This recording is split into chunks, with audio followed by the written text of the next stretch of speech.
Entonces, tenemos los meshalims, que son los dichos del pueblo. Entonces, son historias de vida cotidiana que te atrapan, te llevan a tomar una decisión radical sobre tu vida y sobre Dios. Entonces, esto es lo que significa las parábolas.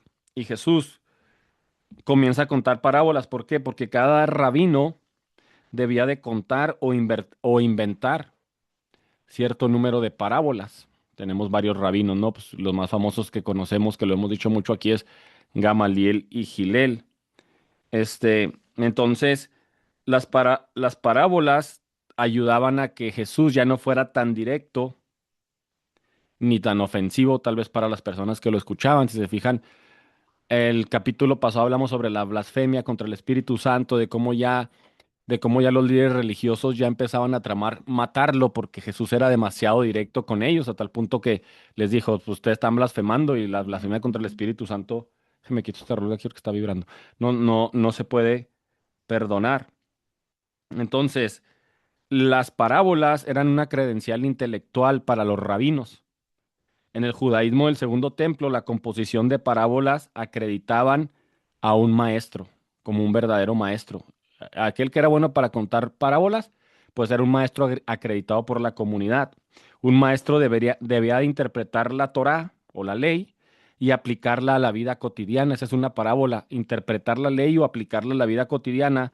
Las parábolas eran analogías de la ley. Entonces, un rabino enseñaba parábolas para enseñar con autoridad propia, como lo habíamos visto también en los otros capítulos, la semejía. Entonces, un rabí debía demostrar que poseía la sabiduría y crear parábolas originales. Entonces, como vamos a empezar a ver parábolas, quería dar esta pequeña introducción. Sin embargo, aquí tengo yo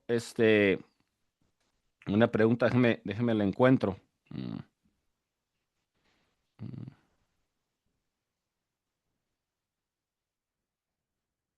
mm,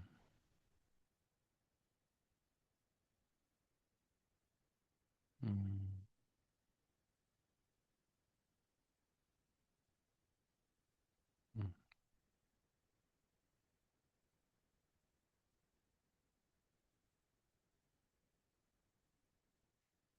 mm, ¿Dónde lo tengo? Como tengo mucho apuntado. Bueno, si alguien quiere hablar algo por mientras o tiene alguna pregunta, alguna aportación.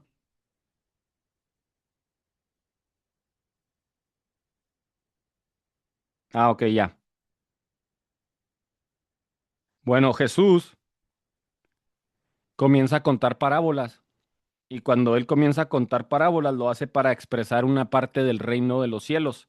Me gustaría que cada uno de los que estamos hoy aquí me diga una parábola, sin repetir. Si alguien dice una que no puede repetir, si alguien ya dijo la que usted tenía pensado, piense en otra, para ver si nos sabemos algunas parábolas o para saber cuántas parábolas más o menos hay en la Biblia o si nos sabemos bastantes. ¿Quién quiere empezar antes de que le ganen? Yo, la del Adelante, sembrador. amor. A mi esposa dijo la del sembrador. La primera vez que habla aquí en las clases y es para ganarles el lugar a todos, ¿eh? Mira qué lista salió mi esposa. La del sembrador, ¿alguien más? La semilla de mostaza. La semilla de mostaza. Se las van a ganar, ¿eh? A ver, ¿alguien más? Avi ya dijo la semilla de mostaza.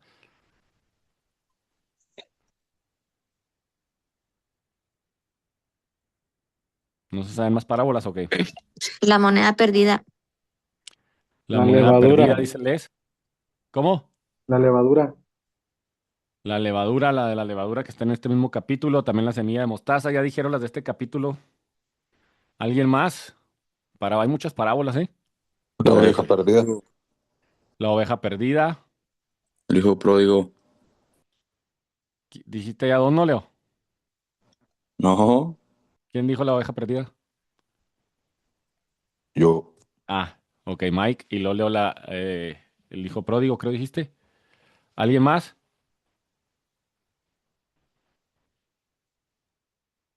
¿Cuáles otras hay? La del deudor, del que pedía dinero. La parábola del deudor. Sí, esa es otra. ¿Alguna más? La Faltan del muchas. trigo, la del trigo. La del trigo y la cizaña. Faltaba esa del capítulo este que vamos a ver. ¿Cuál más? ¿Nadie La más? ¿Ya no se saben parábola parábolas? de la moneda perdida. La de la moneda perdida. ¿Alguien más que tenga otra?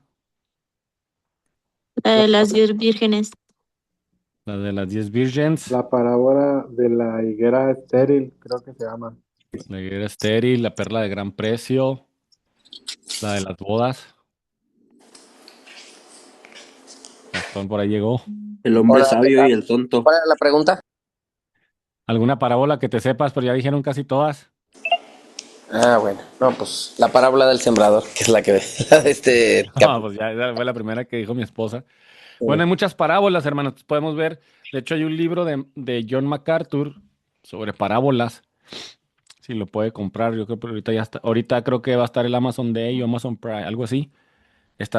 Bajaron mucho los libros de precio y pues si lo quiere comprar en digital, pues le sale barato ahí. Está bonito ese libro de las parábolas de Jesús. Pero bueno, vamos a entrar ya al tema y es que Jesús, aquí tenemos el capítulo 13, pues vemos que él sale de una casa, estaba en una casa, se dice que estaba en Capernaum, la de la red, es también, exacto, eso también creo que viene ahorita en este capítulo. Jesús está en una casa y empieza a hablarles por parábolas. Entonces, este, ¿por qué piensan ustedes que Jesús comienza a hablarles por parábolas? O algo quieran opinar ustedes de esto. ¿Por qué Jesús empieza a usar esto? A ver, adelante, Gastón. ¿Qué onda? A ver, denme un segundito porque estoy saliendo de la farmacia. Espérenme.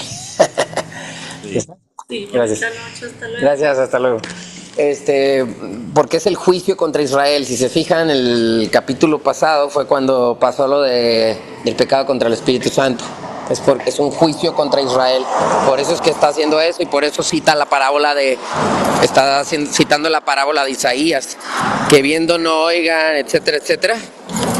Entonces es bien importante entender eso porque la parábola de Isaías está diciendo que no se van a, o sea, que Dios no les va a dar los oídos, o sea, ya les cerró los oídos básicamente por endurecer su corazón de esa manera, ¿verdad?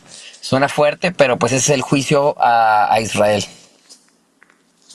Ok, bueno, Gastón dice que Jesús empieza a hablar por parábolas porque es el juicio hacia el pueblo de Israel, porque ya les hablaba al espíritu. También es buena esa aportación de Poli, sí tiene que ver mucho también que ya les estaba hablando de aspectos más espirituales. ¿Alguien más que piense o que me diga por qué Jesús les empieza a hablar en parábolas? Yo encontré algo interesante. Dale. Dice que Jesús no abandona la misión, sino que la reconfigura, porque ya Israel había rechazado al rey. Dice que el reino tomaría una forma diferente, una forma oculta y misteriosa, y que las parábolas no eran ilustraciones amables, sino que eran ya anuncios tipo codificados de la revolución que traería el reino a la vida de las personas, no solamente de Israel. Ok, sí, también está correcto eso, ¿no? Entonces vemos que Jesús todo lo que hace tiene una razón de ser, no lo hace nada más al azar. Y me gusta, va relacionado con todo lo que ustedes ya dijeron, pero dicen también que Jesús empezó a hablar por parábolas porque son la respuesta a la incredulidad del pueblo, pero también de su familia. Si se fijan en el capítulo anterior, él ya es cuando dice, mi padre y mis hermanos son los que hacen la voluntad de mi padre, ¿no? ¿Quiénes son mi madre y quiénes son mis hermanos? Porque su familia no creen en él, o sea, no cree el pueblo, no cree los religiosos, no cree su propia familia, entonces dice, ya es tiempo como de cambiar el mensaje, ya les hablé de cierta forma. ¿Y cuál era la forma que Jesús venía hablando? La forma en la que Jesús venía hablando, pues era a través de mostrarles el reino con poder, sanidades, milagros, expulsión de demonios, liberación de demonios y todo esto. Y ahora Jesús va a cambiar el método de mostrarles el reino, ya se los va a mostrar a través de parábolas. ¿Y para qué les hablen parábolas? Para que no entiendan o para que nada más entiendan los que tienen oídos para oír. Es lo que decía Poli, los que tienen la revelación del Espíritu, los que han aceptado, reconocido que el reino está aquí y ahora, entonces ellos van a entender. ¿Por qué? Porque los que están ciegos, como dijo Gastón, como del pasaje de Isaías, que viendo no ven, no van a entender ni van a querer ver la realidad de las parábolas. Primero Leo y luego Gastón. Adelante, Leo. Buenas noches. Yo sí vi una vez, no sé si lo leí, o no sé si lo leí en la Biblia misma o en un libro, que sí Jesús empezó o dijo que les iba a hablar, empezar a hablar en parábolas, no para que los que quisieran realmente entender, ¿sabes? O no sé si era algo sobre el Espíritu Santo, pero por ahí lo que yo he escuchado. Y me hace que viene aquí en este mismo capítulo, ahorita lo vemos, se me hace Leo. Adelante, Gastón. Se me fue. No, si quieres al rato comento porque ahorita se me fue la onda. Ok. Bueno, dice aquí en el verso 11 y 12 del capítulo 13, porque a vosotros os es dado saber los misterios del reino de los cielos, mas a ellos no les es dado. ¿A quiénes? A los que no han creído en él. Porque a cualquiera que tiene se le dará. Y fíjese, este pasaje, ¿cuántas veces lo hemos predicado es que si tú pides, y si tú pides se te va a dar más, y al que tiene se le va a dar más y más, pero el que no tiene se le hará quitado, y tú siembra y da y aporta. Pero estamos viendo que se refiere al mensaje del reino, al que entienda el mensaje del reino y entienda que Jesús es Dios y es el Mesías que viene a liberar de su éxodo a Israel y a todas las naciones, se le va a dar más revelación. Porque cualquiera que tiene se le dará y tendrá más, pero el que no tiene, aún lo que tiene se le hará quitado. Y pues vemos que los judíos que negaron a Jesús, se les fue quitado aún lo poquito que tenían. Entonces, el verbo saber, que es ginomai en griego, significa un conocimiento profundo en este pasaje. Más que saber, es comprender, es decir, asimilar los secretos del reino. Y eso es bien importante porque nosotros como cristianos, que conocemos a Jesús, nosotros asimilamos los secretos del reino no por nuestro mero conocimiento intelectual, sino por la revelación del Espíritu Santo y porque hemos nacido de nuevo. Y claro, pues tenemos un compromiso de estudiar. Sí, sí tenemos ese compromiso, pero tú te puedes topar con un hermano allá en la sierra que tuvo un encuentro con Cristo y él asimila que Jesús es Dios y que el Espíritu Santo llenó su vida y son secretos del reino que la gente normal pues no se las cree. Sí, adelante, Alejandra. Bueno, creo que, ay, perdón, buenas noches. Creo que aquí el Señor está empezando, pues, de cierto modo, a formar a su nuevo pueblo, por decirlo así, porque, Claro. pues, eh, no todos, no todos pueden escuchar ese mensaje porque no todos lo aceptan. Entonces es ahí cuando ya tenemos como, siento yo que es algo muy importante porque es cuando ya vemos realmente este gran cambio de decir, ok, ya lo viejo ya se quedó, ahora viene esto nuevo y así va a ser a partir de ahora, pienso. Exactamente. Muchas gracias, Alejandra. Exacto, viene lo nuevo, ¿no? Porque es un misterio. Era algo que ellos no conocían. Por eso usa Jesús la palabra misterio, que vamos a ver, que es algo que se convierte en algo muy importante a partir de este momento, los misterios del reino. Y luego vemos que el apóstol Pablo en la carta a los Efesios, él dice, el misterio escondido desde los siglos. Sí, ¿cuál era el misterio escondido desde los siglos? Que nadie podía saber, pues que Jesús es Dios, es el Mesías y que iba a morir por toda la humanidad para ofrecer salvación por gracia. Ese es el misterio que estaba escondido, que ni siquiera los demonios ni Satanás lo sabían. Por eso dicen que si Satanás hubiera sabido que la cruz era la forma en que Jesús iba a tener la victoria sobre los poderes del mal, pues no hubieran manejado a los judíos, a los religiosos para matar a Jesús, pero no lo sabían porque era un misterio. ¿Por qué? Porque el reino tiene misterios que solamente se conocen a través de ¿qué? De la revelación de Dios, que Dios nos los quiere revelar a través de su Espíritu Santo.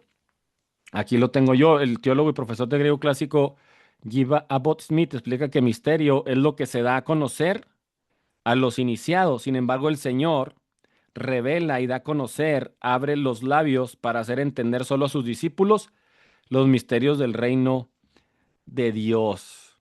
Y alguien que quiera agregar algo a esto del misterio, yo tengo algo que decir, pero si alguien quiere opinar algo acerca de esto, que a mí se me hizo muy interesante sobre los misterios del reino, ¿no?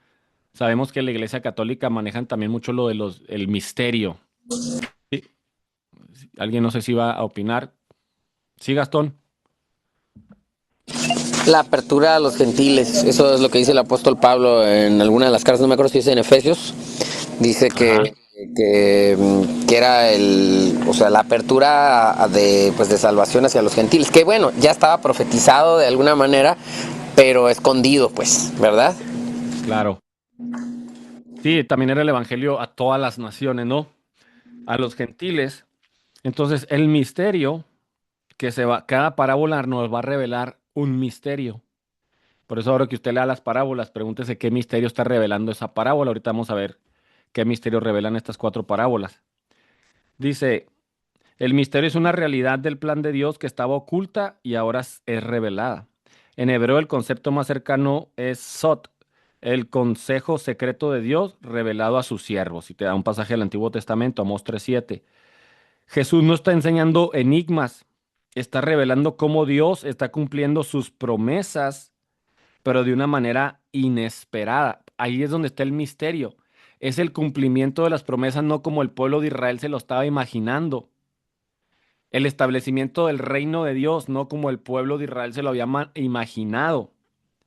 Sí, entonces, el reino prometido ha llegado, pero no como lo esperaba el pueblo de Israel. ¿Cómo lo esperaba el pueblo de Israel? Con juicio militar, con el derrocamiento del imperio romano y el establecimiento de un Mesías que iba a reinar junto con el pueblo de Israel en el tiempo de Jesús. Sí, y vemos que el misterio del reino es, no, es que no lo voy a hacer así, no voy a derrocar a Roma. Y vamos a ir así a entrar a la parábola del sembrador y a estas parábolas porque vamos a ver cómo se va a ir estableciendo el reino. Y ese es el misterio que los judíos no pudieron entender. Y dijeron, no, pues no, es que no te creo porque yo leí en el Antiguo Testamento, como también decía Gastón la semana pasada, que va a ser un juicio inminente, como pensaba Juan el Bautista. Pero vamos a entrar ahora sí a la parábola del sembrador. ¿Alguien que quiera opinar algo de la parábola del sembrador? Ya vimos el propósito de las parábolas y luego después empieza Jesús con la parábola del sembrador y Jesús explica la parábola del sembrador. Entonces, algo que ustedes quieran ver sobre la parábola del sembrador, sabemos que es un sembrador que sale a sembrar y avienta la semilla, cae en diferentes terrenos, cada terreno pues no da fruto por ciertas razones y ahí son una sola semilla que sí da fruto. Alex y luego Gastón. Adelante, Alex. Pastor, ¿qué tal? Disculpe, oiga, me acabo de integrar ahí a la reunión, no sé si esto ya lo explicó. Yo tengo la duda de por qué, si los apóstoles ya habían recibido la autoridad para sacar demonios y ya habían, pues recibido varios dones, ¿por qué no le entendían todavía las parábolas? O sea, le tuvieron que pedir explicación al Señor. Ok, pues porque los discípulos, pues eran judíos y ellos tenían su cosmovisión judía de una conquista a través de la fuerza. De hecho, hay otro pasaje en la Biblia donde una de las mamás de 2 de los apóstoles, incluso yo tengo una predicación sobre eso muy viejita que prediqué en el instituto, ella le dice a Jesús, oye, y cuando venga tu reino, pues ¿qué lugar van a ocupar mis hijos? Y esto se lo pregunta ya muy avanzado el ministerio de Jesús. Incluso yo creo que ya habían pasado las parábolas. Pero es que no era tan fácil arrancarle esa cosmovisión judía del reino ya y a través de la fuerza militar a un judío. Entonces decían, sí, pues él predica el reino, pero sí, o sea, andamos sanando. Y porque también el Antiguo Testamento decía que el Mesías iba a sanar ciegos, iban a echar fuera demonios, pero también ellos creían que iba a ser a través de la fuerza militar. Entonces ellos no se desprendían de esa idea mesiánica judía. De hecho, cuando Jesús muere en la cruz del Calvario, pues ellos se regresan a sus casas y a sus antiguos empleos porque quedan decepcionados. Dicen, no, pues no se cumplió ¿cómo se llama? No se cumplió esto que él decía, ¿no? De establecer el reino a través de la fuerza. Ellos no se desprenden de esta idea hasta que Jesús resucita. Ok, muchas gracias, Pastor. Adelante, Gastón. O ya se te olvidó porque no te dejé hablar. Perdón, es que ando haciendo compras aquí rápido en el Oxxo. Dale, Es- dale. bueno, la primera cosa es que ya me acordé de la otra cosa que iba a decir. Es que estaba, según tengo entendido, según recuerdo, estaba profetizado también que el Mesías iba a hablar en parábolas. Eso también. Y la segunda cosa, o sea, que también es como cumplimiento profético, pues, ¿no? Y la segunda cosa es que de qué trata la parábola de del sembrador es básicamente que todas las formas en las que va a haber falsos creyentes y cuál es el verdadero creyente. Esa es para mí la verdadera interpretación. Si se fijan, ninguna de las opciones que hubo algunos que estuvieron cerca, pues, pero realmente este, no fueron un buen terreno, pues, o no enraizaron, ¿sí? Entonces, por ende, no fueron salvos. Yo personalmente soy de la posición de que la salvación no se pierde. Lo quiero aclarar para que entiendan a qué me estoy refiriendo. Por eso cuando la gente cree que la persona perdió la salvación, es uno de estos casos que sí recibieron con gusto, pero después llegó la tribulación o llegó una situación y entonces se perdieron estas personas. Pero en realidad nunca enraizaron, nunca fueron un buen terreno, ¿sí? Entonces, esa es mi posición, digamos, en respecto a esto. Sé que es fuerte, Sí. pero para mí es la que más concuerda con todos los pasajes. Por ejemplo, si uno piensa en Hebreos 6, que se utiliza mucho para hablar de la pérdida de la salvación, o cualquier otro de los pasajes, o cuando dice Juan, en Primera de Juan, en su carta, en su epístola, dice, salieron de nosotros, pero salieron de nosotros para que fuese manifiesto de que no eran de nosotros. Entonces, ¿cómo es que Juan dice eso? De que nunca fueron de nosotros, ¿verdad? O sea, que ellos nunca fueron. Y aquí se ve claro, ¿por qué? Porque nunca tuvieron raíz. Entonces, esa es la interpretación que yo considero que es, ¿verdad? Pero bueno, esa es mi postura. Ok, muy bien, Gastón. Alex. A mí se me hace muy importante esa parábola, pastor, y que nos lleva a reflexionar qué tipo de tierra somos, ¿no? Porque muchas veces podemos llegar a pensar, no, sí, me congrego, oro, o no sé, ¿no? Pero pues dentro de nosotros traemos así bien enraizado, pues la ambición, las riquezas, etcétera, y a lo mejor pues no estamos teniendo el fruto que deberíamos de tener por tener eso como prioridad, ¿no? A mí se me hace muy, muy importante la parábola. Ok, gracias, Alex. ¿Alguien más que quiera decir algo sobre la parábola del sembrador? ¿Qué entendieron sobre esta parábola? ¿Qué creen que significa? ¿Cuál es el misterio en esta parábola? Sí, Alejandra. Bueno, yo leía que pues se refería al pecado, como había personas que el pecado rompe la cadena que tienes, o sea, a lo mejor como la conexión que tienes con el Señor o la forma en la que vas llevando tu vida cristiana, entonces que muchas ocasiones pues obviamente el pecado te termina alejando y terminas dejando todo, terminas sacando esa semilla y cuando realmente sigues lo que Dios nos dice, lo que es su ley, su amor y todo, pues obviamente va a ser una semilla fuerte, va a crecer y va a dar el fruto. Ok, gracias, Alejandra. ¿Alguien más que haya entendido algo con esta parábola? ¿Nadie? Yo sí tengo un comentario. Marco y luego Es, Leo. es un comentario que escuché, ¿va? De lo que estuve leyendo ahí con Michael Heiser, que me gusta eso porque haz de cuenta que habla de el malo y eso habla pues de un poder, por así decirlo, pues satánico, algo espiritual, que priva al hombre de seguir a Dios, ¿verdad? Es una fuerza activa que priva al hombre de seguir a Dios. en forma a lo mejor puede ser el pecado que hay en nuestra vida.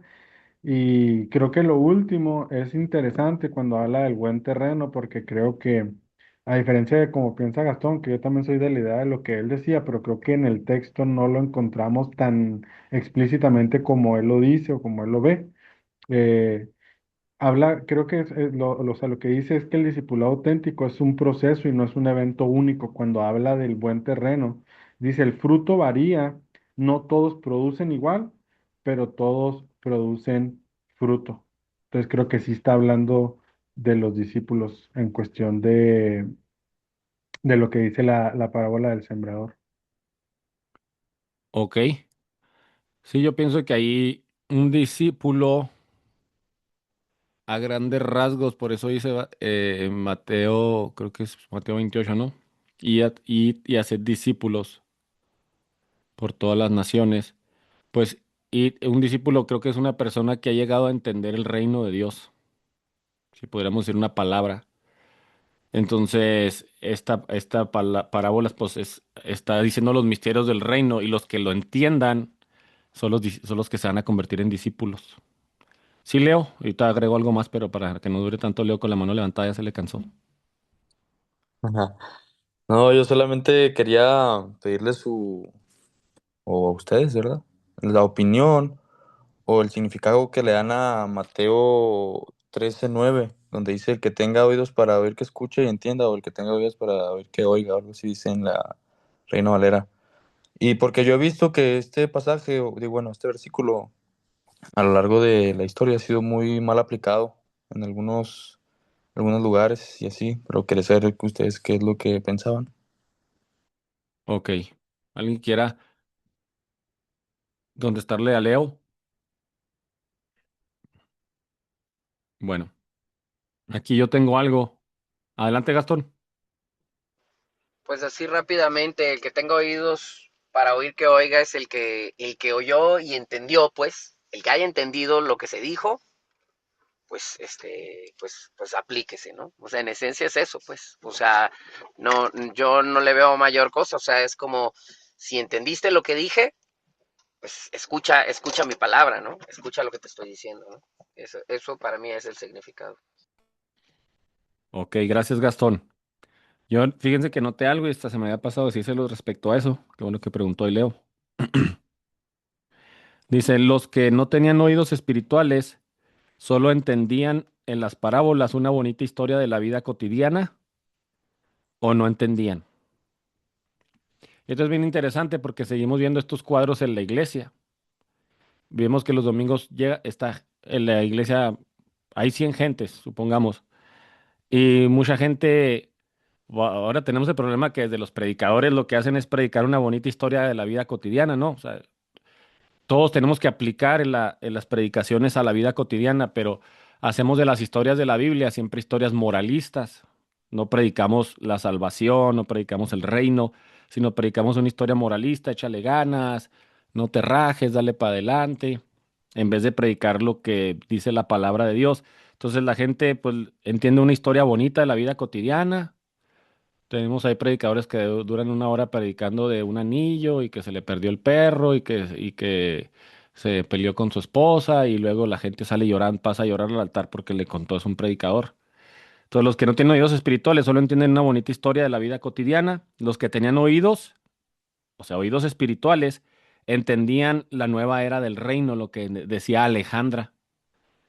Las parábolas están predicando la nueva forma en que se va a establecer el reino, cómo Jesús está cumpliendo las promesas de Israel y hay una nueva era del reino. Las parábolas, eh, pues eso significa el pasaje de el que tenga oídos para oír, o sea, el que tenga oídos para oír tiene que entender las verdades del reino, no nada más una moraleja o una historia bonita de la vida cotidiana.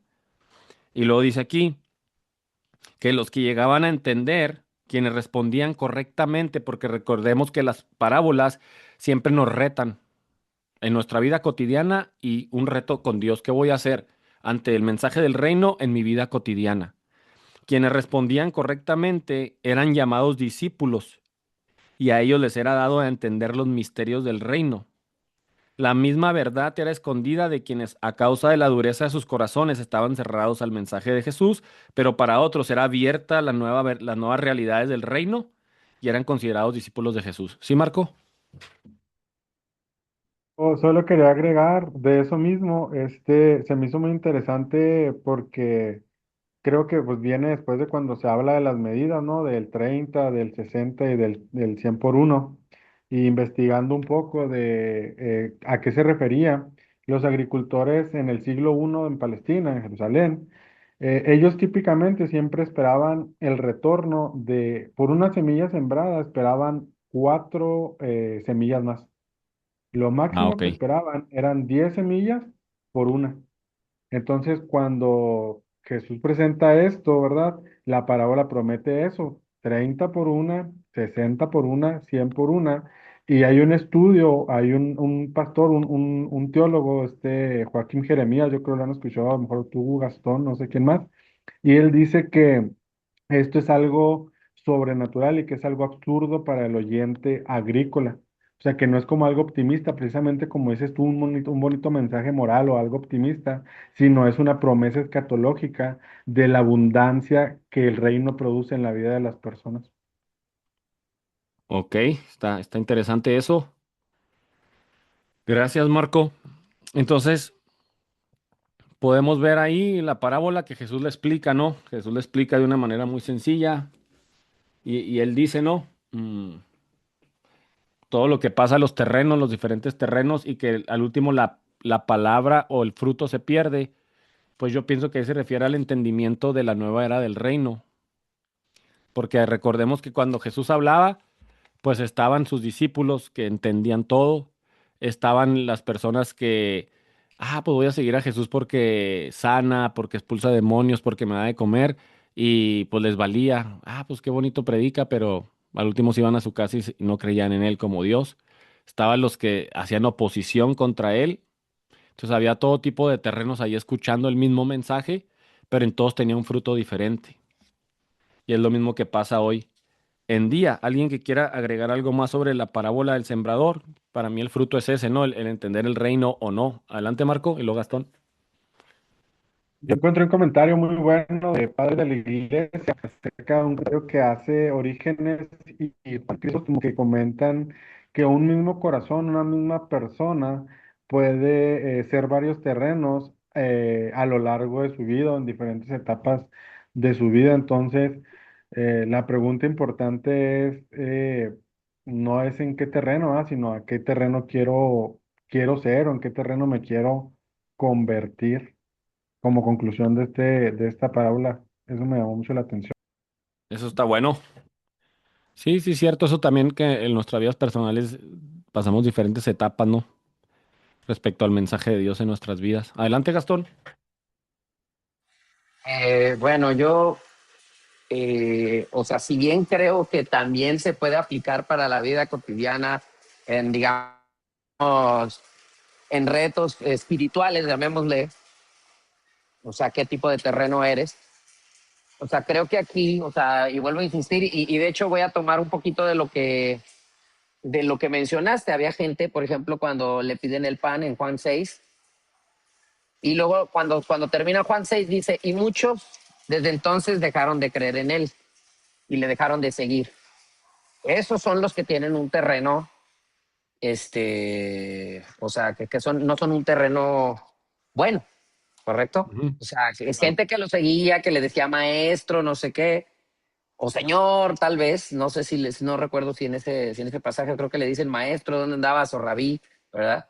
Pero el punto es de que lo estaban siguiendo y le dijeron en verdad, y y Jesús les dijo, este, yo a la verdad les digo que ustedes me buscan porque pues quieren comer, ¿no? Y entonces, mi punto es de que ese es el tipo de gente, pues, o sea, y que al final deserta, pues, de la fe, ¿verdad? Esa es como la apostasía que aparentemente están creyendo y luego después dejan de creer en él, ¿no? Y bien claro lo dice Jesús, él sabía muy bien quiénes, quiénes no creían en él y quién lo iba a traicionar, ¿no? En ese mismo pasaje en Juan 6. Entonces, pues, o sea, como digo, sí creo que también se puede aplicar en el continuo del día a día espiritual, pero creo que va más hacia esa línea. Y también lo pienso porque cuando vemos las parábolas, casi siempre, bueno, cuentas una historia y luego dice, así será. O sea, primero siempre dice, el reino de los cielos se asemeja a tal, ¿no? Y luego al final dice, así será la venida del Hijo del Hombre. Entonces, si pensamos de dónde, a qué se refiere con la venida del Hijo del Hombre, desde la postura amilenialista, que es la postura que yo mantengo, es básicamente, a ver, Romina, bájale por favor el volumen. Perdón, es que aquí está poniendo fey. Bájale, bájale. Perdón. Entonces, a ver, bueno, básicamente, hay que decir que la venida del Hijo del Hombre se refiere a la destrucción del templo de Jerusalén y a la destrucción en el año 70. Y siempre hago este hincapié porque todo nos lleva a ese punto. ¿Por qué? Porque ese es el juicio a Israel de parte de Dios y que estaba profetizado desde hacía siglos, ¿no? Entonces, todas las parábolas están indicando ese momento. O sea, ¿por qué? Porque, o sea, esas parábolas, ¿para quién son? Para Israel, precisamente para los que no creen y para los que creen que lo van a recibir, ¿verdad? Como bien dice la primera parábola, que ¿cuál es la primera parábola? Justamente es esta que acabamos de leer, ¿no? Entonces, bueno, eso es lo que quería aportar. Ok, gracias, Gastón. Bueno, vamos a pasar a la parábola del trigo y la cizaña, que es también la parábola que sigue después de la parábola del sembrador o de los cuatro tipos de tierra. Y esta parábola, es muy interesante, ¿no? Porque precisamente es también de que hay un sembrador que está sembrando buen fruto, que es el trigo, pero hay un sembrador malo que está sembrando cizaña y por ahí dicen, bueno, los trabajadores dicen, vamos a quitar la cizaña o la maleza, como lo quieran ver, pero el sembrador les dice, no, no la quiten, porque pueden arrancar también la buena semilla. Eso lo voy a hacer yo hasta el final de los tiempos. Entonces, algo que ustedes hayan aprendido con esta parábola, algo que ustedes hayan visto que les haya llamado la atención, que quieran compartir. Al menos yo sí aprendí que la he aplicado, la he usado incorrectamente toda mi vida en mi ministerio. ¿Por qué? ¿Qué aprendiste? Ah, eso no Pues, es, ok. no, no, o sea, en cuestión de que muchas veces lo queremos aplicar a la disciplina eclesial, de quién es el trigo y quién es la cizaña dentro de la iglesia. Entonces Ah, ya al ok. estudiar un poquito el griego, pues no, nunca habla de filigreses, nunca habla de personas, de discípulos, sino habla del cosmos, del mundo. Hace una Sí, diferenciación, no sé si lo notaron. sí, pues usa la palabra mundo. Ujú. Entonces está bien interesante. Pues es que es muy, muy profundo, a lo mejor casi todas las parábolas, que para entrar así en mucho detalle también está complicado. Bueno, pero bueno, Alex, Yo creo que también esa palabra, digo, esa parábola, pastor, nos habla también de una duda muy recurrente que nos aqueja, ¿no? Que dice, pues, ¿por qué si Dios existe hay maldad? O sea, entonces el Señor aquí nos está diciendo, o sea, los malos van a estar hasta el final de los tiempos, pero pues ahí voy a juzgar a todos, ¿no? claro. Eh, dice, el reino puede estar presente en el mundo sin todavía eliminar la oposición. Se debe esperar la ciega final. Ahora para ustedes, ¿quién es el enemigo? ¿El diablo, los fariseos, el pueblo de Israel o los hijos del mal o del malo? ¿Quién cree ustedes que es el enemigo en esta parábola? Yo digo que es el diablo, pastor. Sí, es El el diablo. origen primigenio, sí, y de ahí se desprende todo lo demás. ¿Quién es la cizaña, dices? O sea, ¿o No, cómo? el enemigo, el que siembra la El, cizaña. el malo. Ah, ok. Dice Alex que es Satanás o el diablo. Yo también Sí, digo que es el diablo. Pero adelante, hermana Angélica.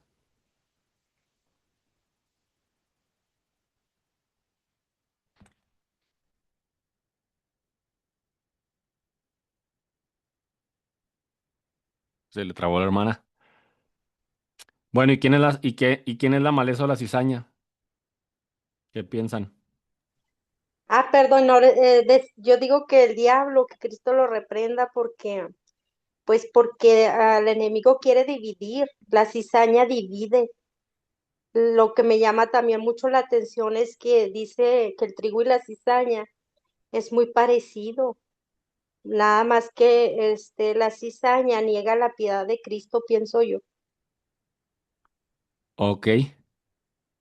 Dice Nada Gastón más. que el enemigo es el diablo y los líderes espirituales. Alex. En respuesta a quién es la cizaña, pastor, a mí me parece que son todos aquellos hermanos que no, pues que no se dejan guiar por la palabra de Dios, ¿no? Y tienen pues ideas malas, equivocadas, infundidas, obviamente, pues por el pecado. Bueno, está bien. Por ahí yo también le puse que el enemigo puede ser todas las personas, pues incluye Satanás, ¿verdad? Que me gusta lo que dijo Alex, que es como el que inicia todo. Pero también a mí, con lo que concuerdo también con lo que dice Gastón, los líderes espirituales, pero agregaría también que el enemigo es todos aquellos que desvirtúan el mensaje del reino, ¿no? Que lo vimos desde el pasaje pasado, que incluso Jesús les dice, pues que están blasfemando porque atribuyen al Espíritu Santo obras del diablo. Todos los que desvirtúan el mensaje del reino y hacen que el mensaje del reino no se entienda o no llegue, puede que sean el enemigo. Y a mí me llamó la atención que la cizaña y el trigo pues van a crecer juntos y dicen que se parecen hasta que dan fruto, es cuando se ve la diferencia, ¿no? Que por ahí la cizaña o la maleza es de color negro, el fruto que saca o la semillita que saca, o no sé si es semilla, y el trigo pues es dorado. Entonces por ahí también Jesús dice, por sus frutos los conoceréis. Entonces, ¿qué nos hace diferentes tal vez a las personas? Si me paran enseguida de alguien no cristiano que no cree en Dios, pues somos iguales, nada más el fruto es lo que nos va a hacer diferentes. Pero yo quiero compartir el misterio de la parábola, porque cada parábola tiene un misterio. Y el misterio es que el juicio no ocurre inmediatamente. Recordemos que la perspectiva de Israel era el día del Señor va a llegar pronto. Cuando venga el Mesías, va a traer juicio a las naciones, va a traer juicio sobre Roma y nosotros vamos a reinar con él. Pero sin embargo, Jesús en las parábolas les dice, hey, el juicio va a ser hasta, si tú eres amilenialista como Gastón, el juicio llega para el 70, que yo creo que sí fue un juicio para Israel, pero también creo que va a haber un juicio final para todas las naciones. Entonces, el juicio no va a ser ahorita como ustedes quieren, Israel. Ese es el misterio que ustedes no sabían y los que los tengan oídos para oír lo van a entender, que el juicio no es ya, sino que ahorita yo traigo misericordia, traigo perdón a nuestros enemigos, camino la milla extra y voy a morir. Ese es el misterio, el juicio no ocurre inmediatamente. ¿Por qué? Porque la mentalidad del siglo I, la llegada del reino implicaba purificación inmediata de los impíos, romanos, pecadores y traidores. Pero Jesús revela algo sorprendente. Dios permite que justos e injustos crezcan juntos hasta la cosecha. Entonces, el misterio de la parábola del trigo y la cizaña. ¿Alguien que quiera agregar algo más, Marco? Que de hecho con eso cierra casi el pasaje porque habla de la red, ¿verdad? Ahorita lo vamos a ver probablemente y habla de una red que recoge parejo, peces de todo tipo. Ok. Y luego tenemos otra parábola, que es la semilla de mostaza. Alguien que haya aprendido algo de la semilla de mostaza, que también tiene un mensaje muy, muy bonito, tiene un misterio ahí muy interesante. Adelante, Alex. Yo había escuchado, pastor, que la semilla de mostaza es de las semillas más pequeñas que puede haber y que, sin embargo, cuando se convierte en árbol, se crece en un árbol grandísimo. Ok, bueno, esta parábola la mayoría de las veces la hemos usado para la fe. Incluso hay una canción, si tuvieras fe, como un granito de mostaza. ¿Creen que está correcta la interpretación o creen que no es correcta o se puede aplicar tal vez o no se debe aplicar? ¿Qué piensan ustedes?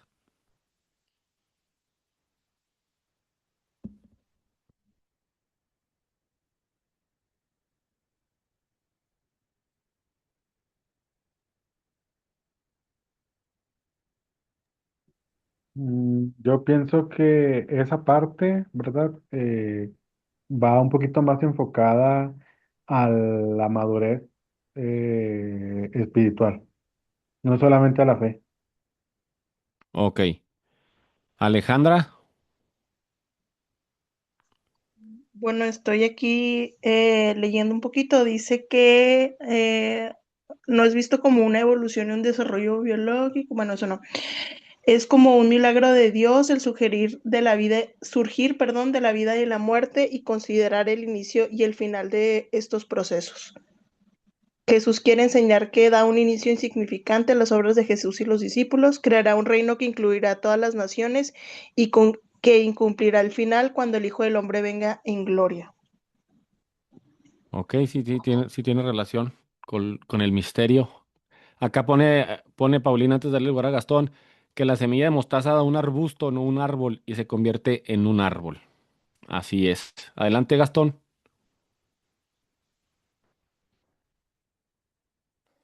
Bueno, no, yo no, yo más bien iba a comentar respecto a lo que mencionaste de la cosecha. Sí, Nada más, o sea, la cosecha en la postura amilenialista es precisamente, o sea, por eso dice en Mateo 24 y que ya lo veremos en su momento, y en Lucas 21, que es cuando destruyen a Israel y, y dice que uno será tomado y uno será dejado, etcétera, etcétera. Aquí, contrario a lo que se piensa del arrebatamiento, es básicamente que los que van a ser tomados van a ser eh, pues los malos. Y en este caso fueron todos los líderes y toda la gente de cuando se destruyó el templo. Y lo mismo pasa en la cosecha, cuando se separa ¿cómo se llama? La cizaña del trigo. del trigo. Esa es precisamente la postura, la separación de esos, del trigo y de la cizaña es todos los que no creyeron, pues son los que se quedan ahí en Israel y los otros son los que huyeron a los montes, etcétera, etcétera, ¿no? Pero nada más quería comentar eso. Ok, gracias, Gastón. Bueno, aquí en la semilla, recordemos que el mensaje de cada parábola es el reino. Entonces, no sé si podamos meter o incluir el predicar con esta parábola acerca de la fe, ¿no? Que tengas fe como un grano de mostaza. Pero el reino, el misterio de esta parábola es que el reino empieza pequeño, pero terminará siendo universal. Y luego te menciona pasajes como Daniel 4, Ezequiel 17, donde los árboles grandes representan imperios. Jesús toma esta imagen imperial y la aplica a una semilla diminuta. Y esto es algo revolucionario para el tiempo de Jesús. El reino no comienza con Roma, comienza con algo insignificante en las aldeas de Galilea. Así comenzó el reino, como un grano de mostaza.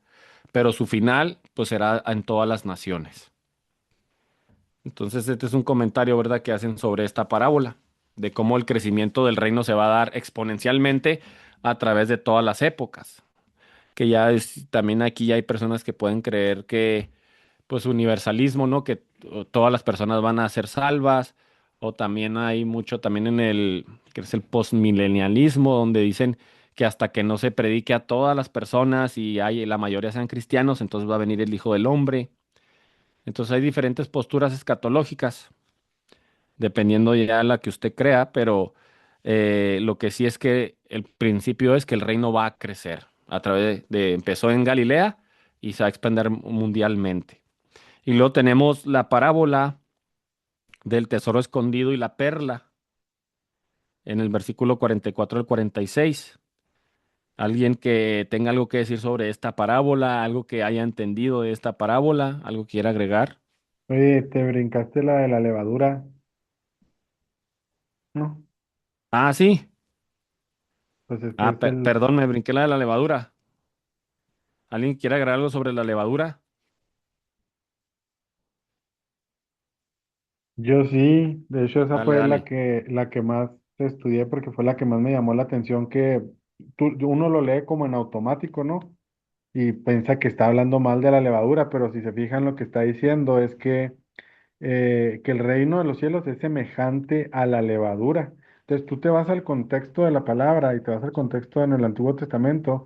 Por ejemplo, en Éxodo dice que durante 7 días comerán pan sin levadura y el primer día eliminarán la levadura de sus casas.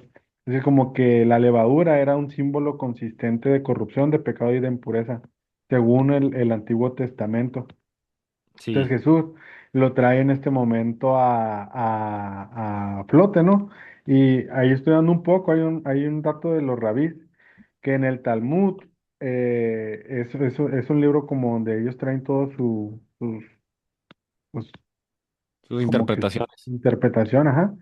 Dicen que la inclinación al mal, que está inherente en el corazón humano, se los estoy leyendo tal cual, dice que hay una oración y ellos oraban de esta forma: es evidente ante ti que nuestra voluntad es hacer tu voluntad, pero ¿qué lo impide? La levadura en la masa. Entonces lo que Jesús les está diciendo en ese momento es algo bien escandaloso, porque Él les está diciendo que el reino de los cielos es como levadura, ¿verdad? Está cometiendo una inversión simbólica de esto. Es como si hoy dijéramos el reino de Dios es como un virus para un oyente que era judío en ese momento, ¿verdad? Eso era algo como una blasfemia, era algo que pues era chocante para ellos. Ok, Marco, gracias. Yo lo que leí de esta parábola es que el reino se debe expandir, pero bueno, esa interpretación de Marco y no la había escuchado yo. Pues también la levadura siempre está relacionada con pecado, y que el pecado se debe de eliminar, se debe purificar. Pero yo encontré esta sobre el reino se debe expandir entre las dos venidas de Cristo. Ya inició el reino cuando vino Cristo, se está expandiendo en nuestro tiempo, o sea, en el espacio entre las dos venidas. Ya vino por primera vez Cristo, va a venir por segunda vez, y en este tiempo es donde se está expandiendo el reino como una semilla de mostaza o como la levadura, y en la segunda venida va a establecerse definitivamente. Sí, Alejandro, y luego Marco. Bueno, yo también vi un comentario que, pues así como que viendo muchos contextos respecto a historia y todo eso, hablaba de que la semilla se estaba utilizando, perdón, la levadura se estaba utilizando en un pan que no debería llevar levadura. Y esto pues también tiene como ciertas cosas negativas, o sea, como de las falsas iglesias y todo eso, la expansión de falsas iglesias. Ok, gracias Alejandra. Marco. Eh, Yo solamente quería agregar algo, lo que pues, estudié es que el grano de mostaza nos muestra algo que es de exterior a interior y que la levadura nos muestra algo que es de interior hacia exterior. Y luego hay otro comentario bien interesante que encontré ahí para lo del grano de mostaza. Y déjame, te leo el versículo así rápido para no durar mucho. Dale, Déjame lo dale. busco aquí rápido. Rápido, rápido. Mira, dice que, dice, y se hace árbol, dice, de tal manera que vienen las aves del cielo y hacen nido en sus ramas. Y va muy de acuerdo con lo que tú nos dijiste. Porque si tú ves también al contexto de la Biblia, es una alusión directa de Ezequiel capítulo 31. Perdón, ya me están callando acá. Y de Daniel capítulo 4, porque en ambos textos el árbol grande donde anidan las aves representa un imperio, Sí, que fue Babilonia, que fueron los asirios. Entonces las aves son naciones. En este texto, porque lo que yo puedo entender y encontrar es que Jesús está diciendo que el reino de Dios se convertirá en el imperio, ¿verdad? Que supere a todos los imperios, que nos ok, habla de un reino perpetuo. ok, gracias Marco. Gastón. Yo quería decir que, em, como aportación a lo que dijo hace rato Marco, eh, sí, por ejemplo, lo de la levadura, pues cuídense de la levadura de los fariseos, ¿no? Ese pasaje, ¿no? Sí, Entonces, pues es correcto, ¿no? O sea, sí se consideraba, o sea, sí es considerado como algo negativo, pero aquí pareciera como que es algo positivo, ¿no? Es como que se está usando para la expansión del reino, pues, ¿verdad? Este, y iba a comentar algo más, pero bueno, luego si me acuerdo lo comento, porque ya no me acuerdo. ok, bueno, aquí yo vi algo interesante sobre agregado a lo de la parábola de la levadura, me gustó mucho esto sobre la expansión del reino entre las dos venidas de Cristo. Dice que en el tiempo de la expansión, que es el tiempo que estamos viviendo, van a existir diferentes tipos de tierra, que lo está enseñando la parábola del sembrador, gente que va a creer o no en el reino. Va a haber oposición, lo que dice la parábola también de la cizaña. Va a haber cizaña, pero el reino se va a expandir. Eso se me hizo muy bonito ese comentario. Y me gusta lo que dice Nettie Grit, que dice, el reino no fracasa porque haya rechazo, porque el rechazo estaba profetizado. O sea, el rechazo del reino está profetizado, por eso usted mucha gente se desanima, ¿por qué va a predicar? Pues se burlan, no me hacen caso, me rechazan, pero es que el rechazo está profetizado porque no todos tienen oídos para oír el mensaje del reino. Por eso es un camino angosto, por eso este es un camino que pocos quieren transitar porque es el mensaje del reino. Y tenemos la parábola de el tesoro escondido y la perla. ¿Alguien que quiera agregar algo?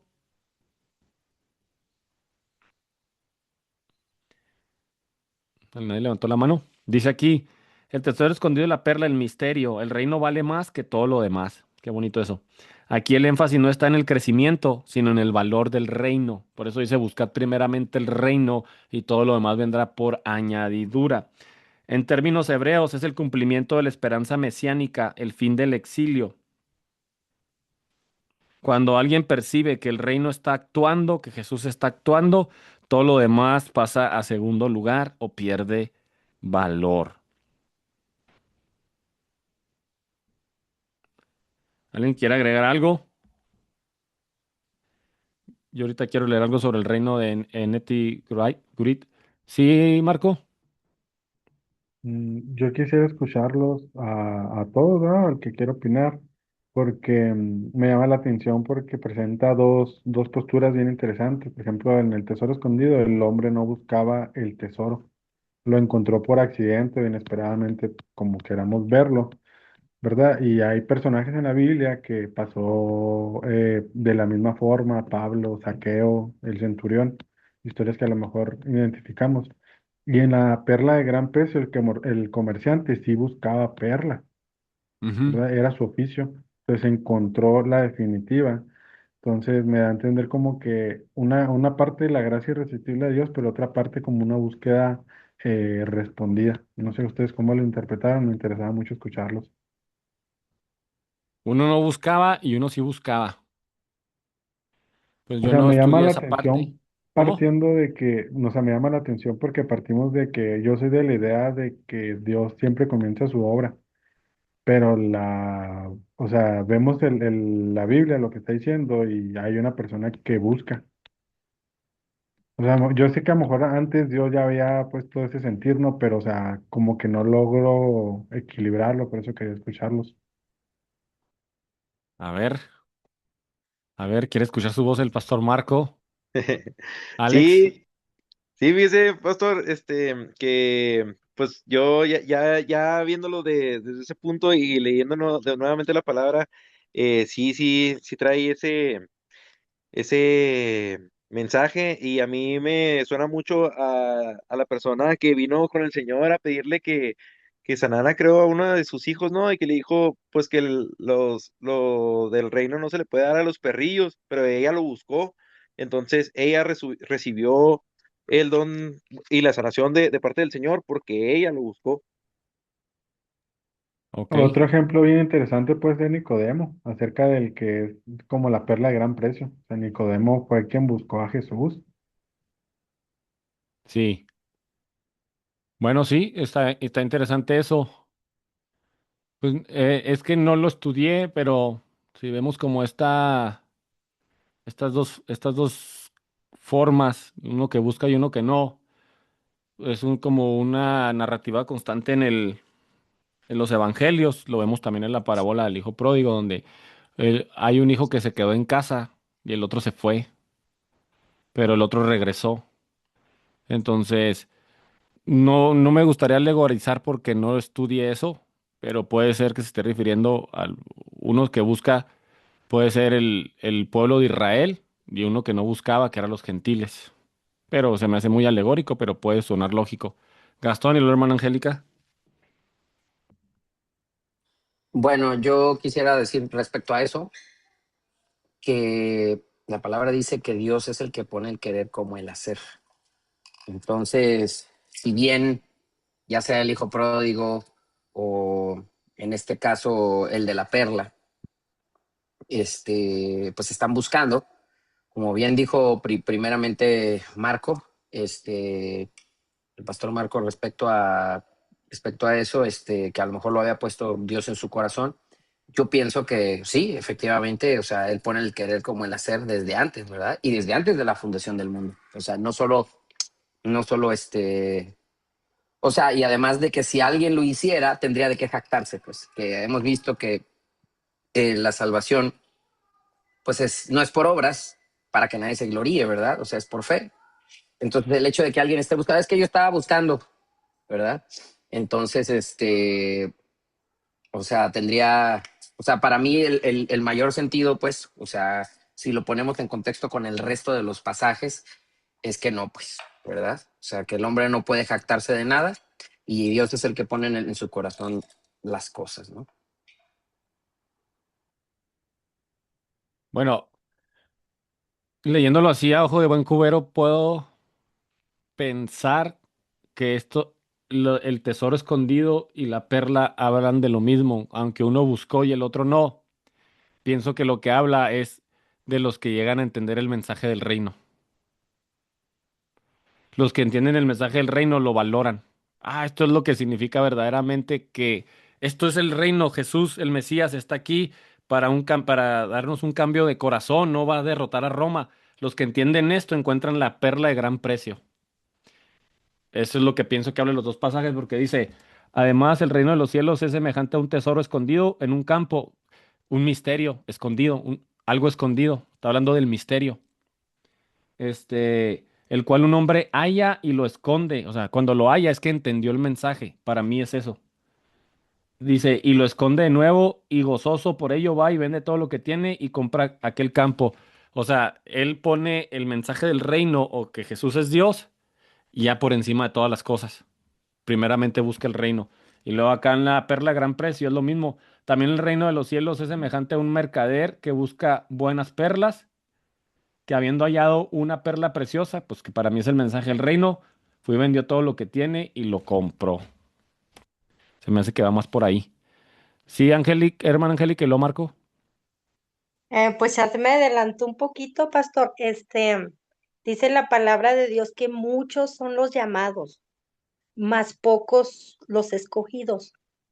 Y si nos llama el Señor Jesucristo a valorar esta salvación tan grande y eterna.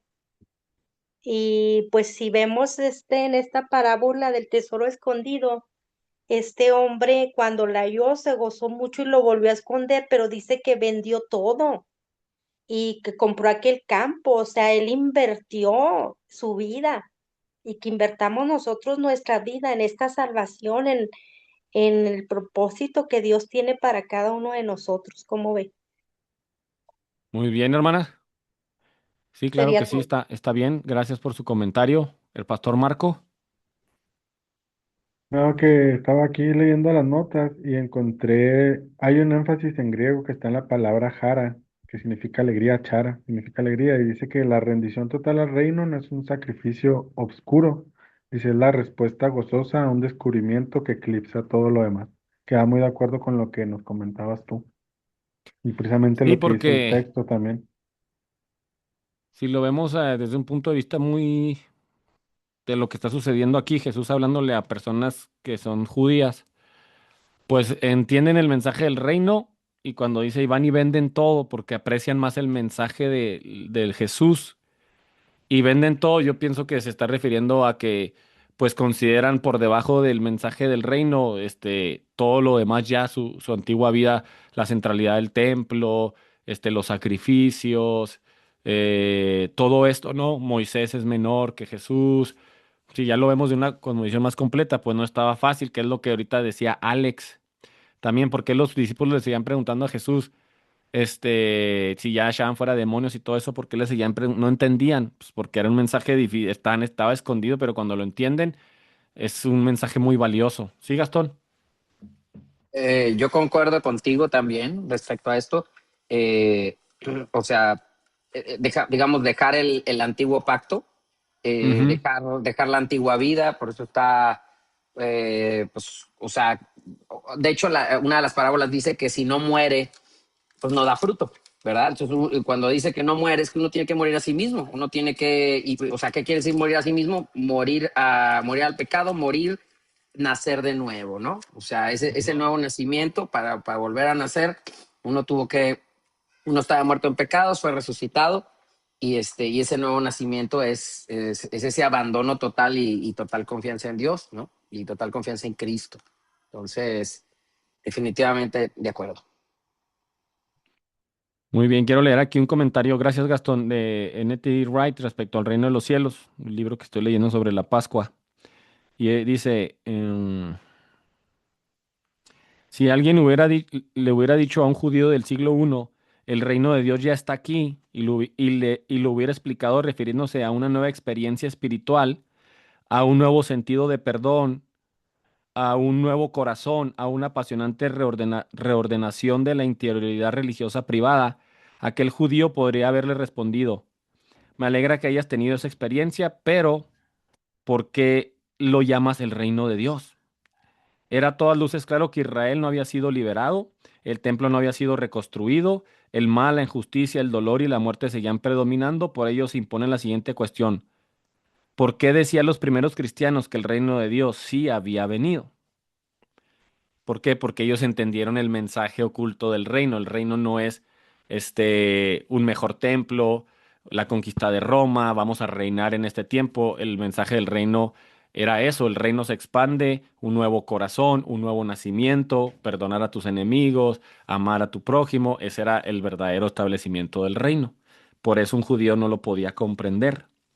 Entonces, ya para ir cerrando, hermanos, algo que quieran agregar para ir cerrando. Yo tengo algo para cerrar también y terminaríamos el diálogo de hoy. ¿Sí, Alejandra? No, nada más que quisiera compartir algo que también pues leí, que dice que es un comentario en el cual dicen que en la primera parábola se refiere a que Jesús, ay, perdón, me perdí. Renuncia a todo para salvar a su pueblo, o sea que se refiere a Jesús y al pueblo de Israel, salvando el campo, es como el pueblo de Israel, y que también pues Jesús se gozó por causa de este tesoro, sino que al contrario se quejó porque se le rechazaba. El tesoro es imagen del misterio del reino de los cielos. En este caso, el jornalero es la persona que descubre en Jesucristo la salvación. Según esta interpretación, la parábola, perdón, enseña el poder del reino de los cielos con un valor tan infinito que quien lo descubre está dispuesto a sacrificarlo todo con tal de poseer este tesoro. Y ya. Hasta muy bueno ese comentario. Gracias, Alejandra. Adelante, Alex. Yo, bueno, pues para cerrar, a mí me gustaría compartirles pues con lo que yo me quedo, pues reflexionar qué tipo de tierra estamos siendo, y pues yo creo que en medida que nos vayamos despojando también de, de deseos y anhelos y priorizando la palabra de Dios, pues ese tesoro cada vez va a ser más grande, ¿no? En nuestro corazón, y pues vamos a llegar a alcanzarlo. Ok, gracias, Alex. ¿Alguien más? Yo quiero leer algo aquí rápido, nada más. La estructura de este texto dice: si miramos el capítulo con sensibilidad, vemos un patrón muy claro: siembra, crecimiento, valor del reino, juicio final. Es un esquema escatológico completo: inicio humilde, proceso mixto, descubrimiento del valor y el final del juicio y establecimiento del reino. Entonces vemos muy claro que cada una de estas parábolas nos enseñan el reino de Dios, y cómo Jesús, a través del mensaje, a través de el estilo de parábolas, él trataba de ya hablarle a los seguidores que le iban a entender, porque ya lo habían rechazado. Él le había hablado de manera general a través de milagros. Vea los milagros, estoy haciendo los milagros que dicen los profetas que yo iba a hacer. Voy a sanar un ciego, voy a hacer esto, todo esto está hablando de mí. Ya no lo entendieron, me rechazaron. Ahora voy a hablar con parábolas para que ustedes no me entiendan y me tengan que entender los que van a ser mis discípulos. Entonces, algo más, sino para dar por terminada